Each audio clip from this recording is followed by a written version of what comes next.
This is UVN, the front runners of entertainment, or something like that.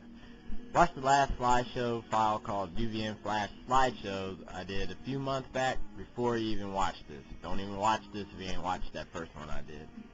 I just didn't have a good title for this, so I'm sorry, my bad. Okay, this is the second biannually, whatever I can do it, edition of UVN Slideshows Civil War The End. Marvel. This event has left us scratching and pulling our last hairs out. We feel your pains, dudes of the old squire. Epic battles. The Alamo. World War I, II. The real Civil War.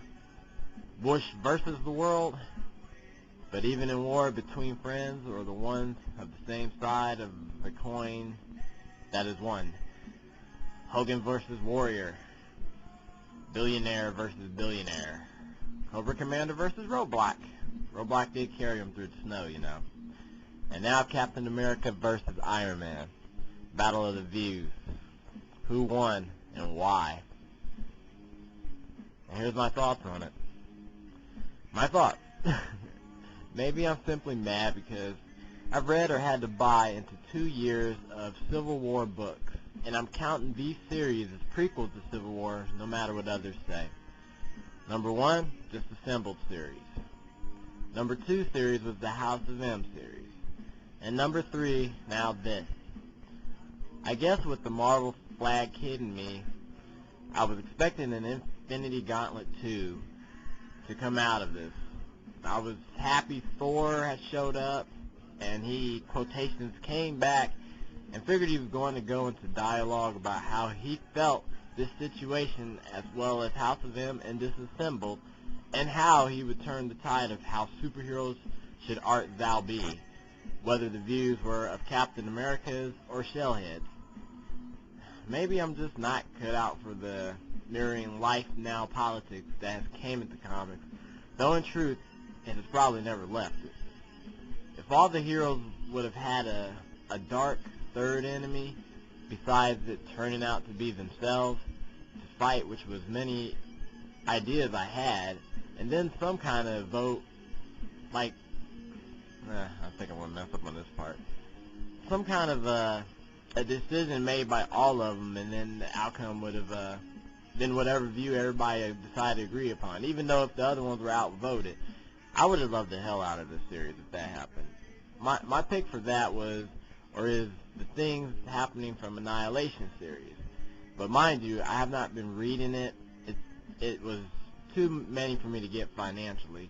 I just felt an alarm from that series that if it's the force of all Marvel will deal with. You know, I thought, you know, everything was going to come to a climatic just wham. But I don't think they could have done that, you know, with it being 7 issues. It had to be 12, and a 7-issue series, the way Civil War turned out to be, it just wasn't going to happen. And this battle would have been heroes with villains versus the outer limits space crazies. Yes, this is a what the fuck moment for some, but I'm just having fun with it. But I had some notion of this happening. The kicker would have been, it still can and would have rocked this way without a single death. It didn't have to have a death in this series to be a good series. This to me would have rivaled the 20 years comeback move of Infinite Crisis series DC, or dare I say even better. But I will be fair, this couldn't happen in 7 issues. But I wanted it to. So I give Civil War a 3 out of 7. 3 issues moved me. That was it. So now the only Marvel books I'm into at the moment is Astonishing X-Men. It is coming to a close soon. Maybe in a few months I'll jump into a new Marvel by then. But for now, I'm in it for the comics, for the great art given to us. Thank you, Steve McNeven, because you did what you could with this series.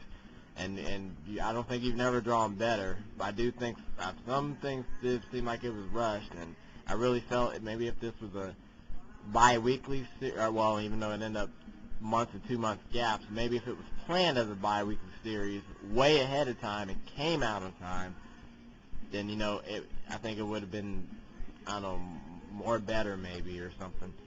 I'm going to try 1 year later approach to Marvel. Meaning actually for 1 year right now, I think I'm going to read, one-shot series and stuff like that instead of trying to jump into a Marvel regular universe continuation series or ongoing, just because Civil War is up to a sour taste in my mouth. But, because by then, it probably will be all a lie what I'm saying of me saying I'm not going to read Marvel for a while, because 2 months down the road, Marvel is going to attack the fanboy in me, and I'll be reading something new or an ongoing series by April or May, even though I want to give Marvel up for a whole year. Any bad grammar I'm using, pardon it, and if I post the actual readings that I'm reading from that I wrote, pardon my spelling and typos. Make mine Marvel, Excelsior, copyright and trademark Stan Lee. Take care. And just to read some of the quotes people were saying from the series, I just took random ones from forums.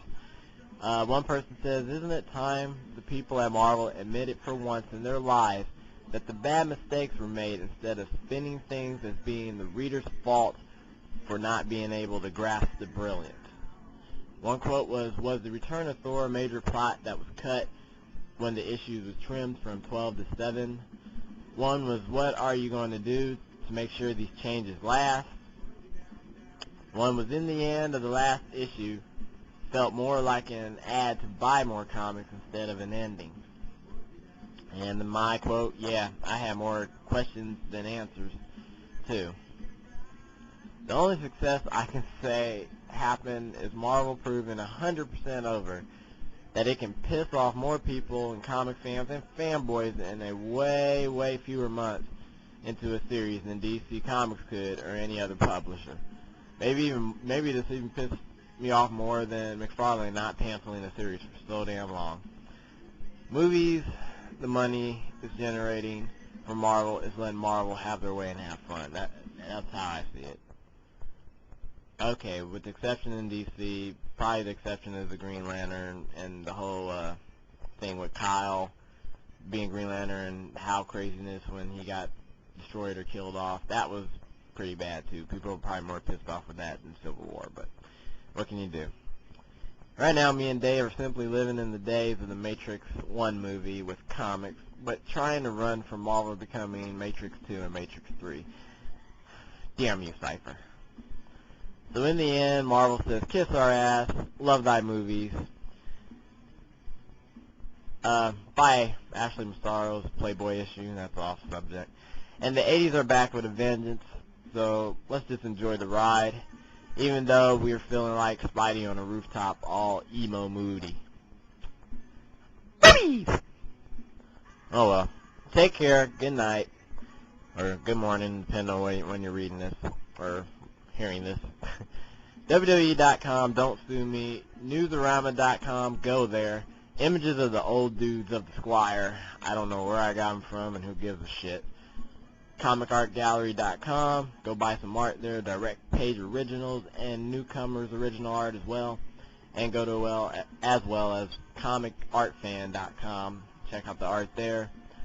And please, as well, check out UndergroundVideoNetwork.com. That's us, guys.